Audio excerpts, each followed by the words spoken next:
Price Lord. கர்த்தருடைய பரிசுத்த நாமத்துக்கு மகிமை உண்டாவதாக. இந்த நாளில் கூட இந்த டெய்லி டெலின்ஸ் மூலியமாய் கர்த்தருடைய வார்த்தை கொடுக்க தேவன் கொடுத்த இந்த வாய்ப்புக்காக தேவனுக்கு நான் நன்றி செலுத்துகிறேன்.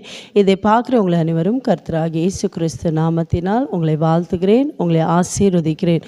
ஒவ்வொரு நாளும் ஏசப்பா உங்கள் வாழ்க்கையில் செய்கிற நன்மைகளை குறித்து கேட்கும் போது ஏசப்பா நாமத்தை மகிமைப்படுத்துகிறேன். இந்த நாளில் கூட கர்த்தர் உங்களுக்கு வைத்திருக்கிற ஆசீர்வாதத்தை பெற்றுக்கொள்ள ஆயத்தமாக இருக்கீங்களா? நிச்சயமாகவே கர்த்தர் உங்களை ஆசீர்வதிக்க வல்லமை உள்ள தேவனாக இருக்கிறார். வேத புஸ்தகத்தில் சங்கீதம் 118 அதிகாரம் 5 வசனத்தை வாசிப்போம். Slam chapter 118 verse 5. கர்த்தருடைய வார்த்தை எப்படியா சொல்கிறது? நெருக்கத்திலிருந்து கர்த்தரை நோக்கி கூப்பிட்டேன், கர்த்தர் என்னை கேட்டருளி விசாலத்தில் வைத்தார். ஆமே.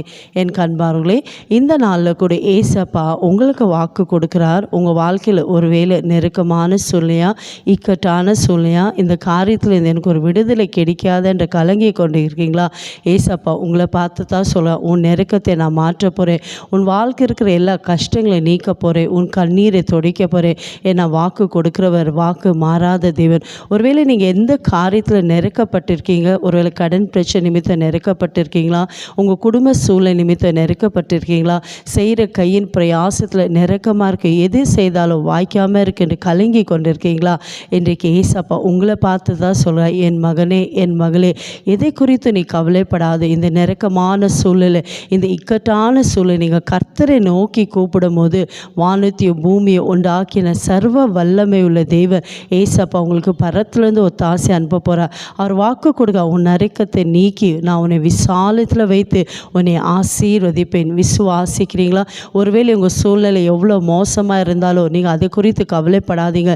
இந்த நெருக்கத்தின் நேரத்தில் மனுஷனை நோக்கி கூப்பிடாதீங்க. இந்த நெருக்கத்தின் நேரத்தில் மனுஷனை நம்பி போகாதீங்க. ஏசப்பாவை நோக்கி நீங்கள் ஜெபிக்கும் போது, ஏசப்பாவை நோக்கி நீங்கள் கூப்பிடும் போது ஏசப்பா சொல்கிறா, நான் உன் ஜெபத்தை கேட்டு உனக்கு இருக்கிற நெருக்கமான சூழ்நிலை நீக்கி நான் உன்னை உயர்த்தி விசாலத்தில் வைக்க போகிறேன். நாமே வாக்கு கொடுக்கிறவர், வாக்கு மாறாத தேவன். நீங்கள் விசுவாசித்தால் இன்றைக்கு ஏசப்பா உங்கள் வாழ்க்கைக்கு நெருக்கமான சூழ்நிலை நீக்கி உங்களை உயர்த்தி உங்களை ஆசீர்வதிக்க போகிறார். விசுவாசத்தோடு ஏசப்பாவை நோக்கி ஜெபிக்கலாமா?